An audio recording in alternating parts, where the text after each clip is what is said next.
Friends, कैसे हैं आप लोग। मैं बता दूं, मैं भी बहुत अच्छा हूं। मैं जेपी सर।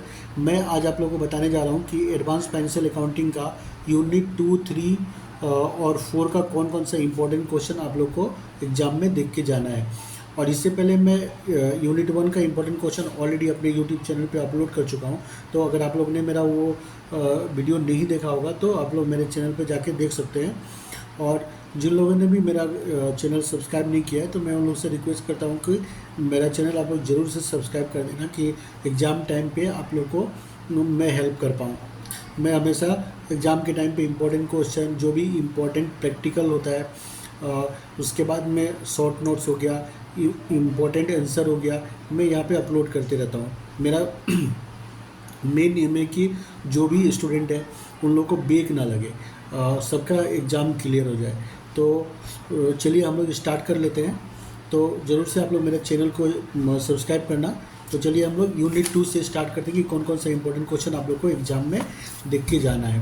तो सबसे पहले यूनिट 2 चैप्टर का नाम हो गया एमालगमेशन एंड इंटरनल रिकंस्ट्रक्शन।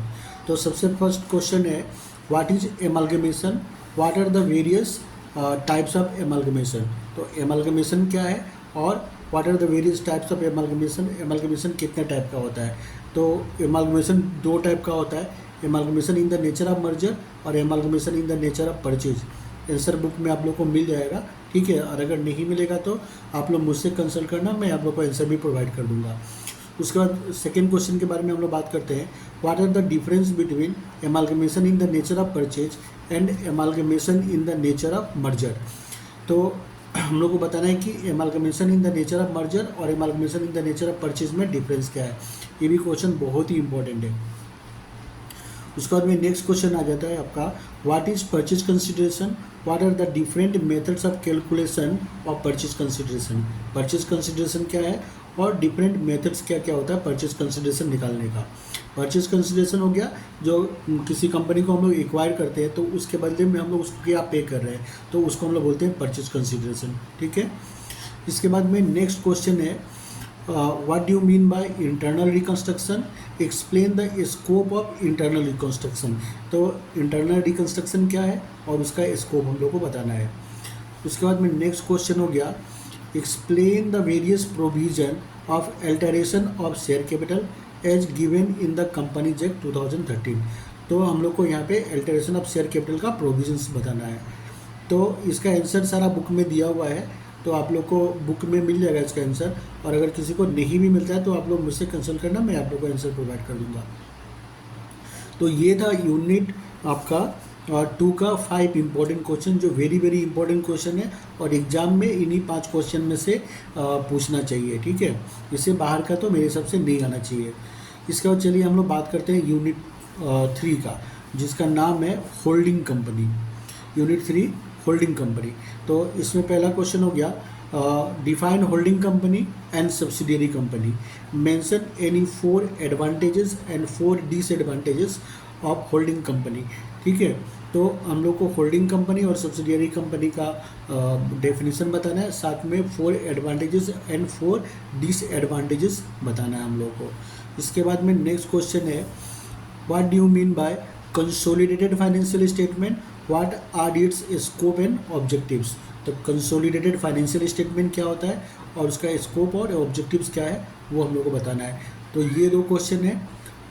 साथ में मैं आप लोग को इसका कुछ इंपॉर्टेंट शॉर्ट नोट बता रहा हूँ, क्योंकि कभी कभी क्या होता है कि इस तरह से जैसे क्वेश्चन 1 और 2 के जैसे लॉन्ग क्वेश्चन ना पूछ के वो लोग क्या करते हैं कि 3-4 टॉपिक दे देता है एक्सप्लेन करने के लिए। तो क्या क्या टॉपिक आप लोग को एग्जाम में वो लोग एक्सप्लेन करने के लिए दे सकता है। तो पहला है कंसोलिडेटेड फाइनेंशियल स्टेटमेंट, उसके बाद में कॉस्ट ऑफ कंट्रोल, उसके बाद में माइनॉरिटी इंटरेस्ट, उसके बाद में प्री एक्विजिशन जिसको हम लोग कैपिटल प्रॉफिट भी बोलते हैं, और फिर लास्ट में क्या है पोस्ट एक्विजिशन जिसको हम लोग रेवेन्यू प्रॉफिट भी बोलते हैं। तो consolidated balance sheet, cost of control, minority interest, pre acquisition public capital profit और post acquisition public revenue profit. तो ये क्वेश्चन मतलब क्या है कि शॉर्ट नोट में भी इनसे आ सकता है और लॉन्ग क्वेश्चन में भी इससे पूछा जा सकता है। तो ये बहुत ही इम्पोर्टेंट है, ठीक है। तो ये था आप लोग का यूनिट 2 का इम्पोर्टेंट क्वेश्चन। तो चलिए अभी हम लोग लास्ट यूनिट जो बैंकिंग और इंश्योरेंस का है उसके बारे में हम लोग बात करते हैं। तो unit 4 accounts of banking companies. तो इसमें 2 चैप्टर है, एक तो हो गया अकाउंट्स ऑफ बैंकिंग कंपनी और दूसरा है अकाउंट्स ऑफ इंश्योरेंस कंपनी। तो पहले बैंकिंग कंपनी के बारे में बात करते हैं हम लोग। तो फर्स्ट क्वेश्चन है what are the legal requirements in connection with banking company, discuss the accounting policy of banking company. इसके बाद में नेक्स्ट क्वेश्चन है define standard assets, sub standard assets, doubtful assets और लॉस एसेट्स। इसको हम लोग classification of advances भी हम लोग बोलते हैं, क्लासिफिकेशन ऑफ एडवांसेस। अगर क्वेश्चन एग्जाम में ऐसे भी पूछ सकता है कि what are the classification of advances, तो आप लोग को ये चारों जो एसेट्स होता है उसके बारे में आप लोग को एक्सप्लेन करके आना है। मतलब ये जो है standard assets, sub standard assets, doubtful assets और लॉस एसेट्स, बैंक जो पब्लिक को लोन्स और एडवांसेस प्रोवाइड करता है तो उसी का ये क्या है पार्ट है, standard assets, sub standard assets, doubtful assets और लॉस एसेट्स। इसके बाद में इसमें आपको इम्पोर्टेंट शॉर्ट नोट क्या क्या आ सकता है इस चैप्टर से।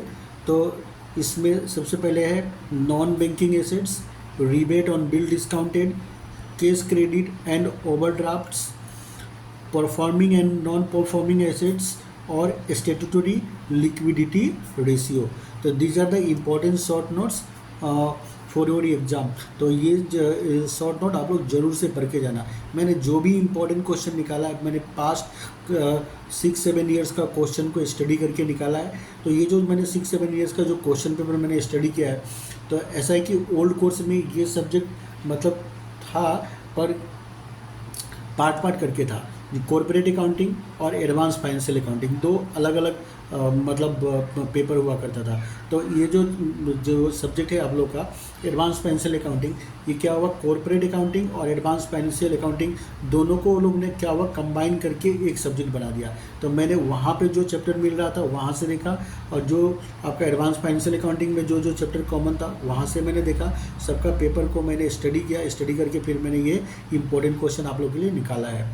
ठीक है, तो आप लोग को अगर ये वीडियो अच्छा लगे तो ज़रूर से मेरे वीडियो को लाइक करना, जिससे मुझे मोटिवेशन मिले और मैं फ्यूचर में और भी आप लोग के लिए इस तरह से वीडियो बना पाऊँ।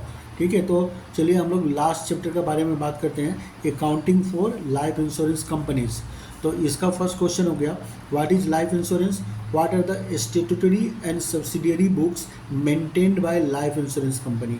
तो लाइफ इंश्योरेंस का हम लोग को डेफिनीशन या बताना है कि लाइफ इंश्योरेंस क्या होता है और कौन सा स्टेटूटरी और कौन सा सब्सिडियरी बुक्स एक लाइफ इंश्योरेंस कंपनी को मेंटेन करना पड़ता है, तो वो आप लोग को यहाँ पे लिखना है।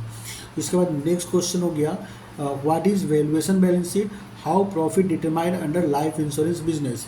तो वैल्यूएशन बैलेंस शीट क्या होता है और हम लोग को लाइफ इंश्योरेंस कंपनी अपना प्रॉफिट कैसे डिटरमाइन करता है। तो लाइफ इंश्योरेंस कंपनी क्या होता है कि वैल्यूएशन बैलेंस शीट बना के और वो लोग अपना प्रॉफिट को डिटरमाइन करता है लोग। ठीक है, तो अगर आप लोगों को क्वेश्चन में पूछेगा तो आप लोग को वैल्यूएशन बैलेंस शीट का फॉर्मेट भी बना के आना है। एग्जाम में बुक में वैल्यूएशन बैलेंस शीट का फॉर्मेट ऑलरेडी दिया हुआ है। ठीक है, और ये आंसर भी इसका बुक में मिल जाएगा आप लोग को। तो इसके बाद में हम लोग अभी नेक्स्ट क्वेश्चन देखते हैं क्या है। तो शॉर्ट नोट्स है एक्सप्लेन करने के लिए, इस तरह से क्वेश्चन एग्जाम में पूछा जा सकता है। पहला तो है IRDA, insurance regulatory and development authority, consideration for annuities granted, life insurance fund और सरेंडर वैल्यू। तो these are the important question for your exam. आप लोग को जो मैंने इंपॉर्टेंट क्वेश्चन दिया है ये ज़रूर से आप लोग को एग्जाम में पढ़ के जाना है। इसके अलावे और भी आप लोगों को लगता है कि कुछ इंपॉर्टेंट है तो उसको भी आप लोग पढ़ के जाना। ठीक है, सिर्फ 100% इसी के ऊपर में डिपेंड करके आप लोग मत जाना। मतलब मेरे ये इम्पोर्टेंट देने का मतलब है कि आप लोग ये क्वेश्चन को आप लोग ज़रूर से पढ़ के जाना, और भी आप लोग को जो भी लगता है इम्पोर्टेंट कि हाँ ये एग्ज़ाम के लिए इम्पोर्टेंट है तो आप लोग उसको भी देख के जाना। पर जो मैंने दिया इसको तो आप लोग ज़रूर से ज़रूर देख के जाना। ठीक है, तो आप लोग मेरे वीडियो को ज़रूर से लाइक करना, अपने फ्रेंड सर्कल में आप लोग इसको शेयर करना। ठीक है, तो हम लोग मिलते हैं नेक्स्ट वीडियो में, तब तक के लिए बाय बाय।